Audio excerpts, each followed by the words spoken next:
નમસ્કાર દર્શક મિત્રો, આપ નિહાળી રહ્યા છો N24 ગુજરાતી। તો નજર કરીશું આજના મહત્વના સમાચાર પર।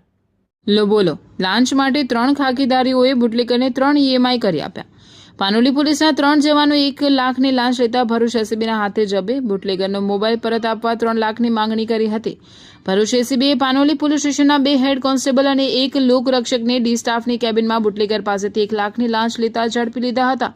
પોલીસ દ્વારા લાંચની રકમમાં EMI હપ્તા કરી આપવાનો કેસ ભરૂચના પાનોલીમાંથી સામે આવ્યો છે। પાનોલી પોલીસ સ્ટેશને એક બુટલેગરની દારૂના જથ્થા સાથે ધરપકડ કરી હતી।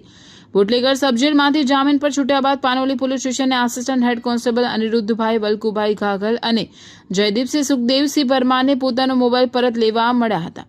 ડી સ્ટાફમાં ફરજ બજાવતા બંને પોલીસ જવાનોએ બુટલેગરને તેનો મોબાઈલ પરત આપવા 3 લાખની લાંચની માંગણી કરી હતી।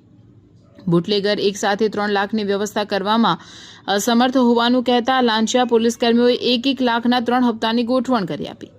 બુટલેગર લાંચ આપવા માંગતું ન હોય ભરૂચ એસીબીનો સંપર્ક કરતા આજે પીઆઈ MJ શિંદેની ટીમે ટ્રેપ ગોઠવી હતી। પાનોલી ડી સ્ટાફની ચેમ્બરમાં બુટલેગર પાસેથી 1 લાખની લાંચ લેતા LRD સાગર ચાવડા અને બંને પોલીસ જવાન અનિરુદ્ધ ઘાંઘલ અને જયદીપસિંહ પરમાર રંગે હાથ ઝડપાઈ ગયા હતા।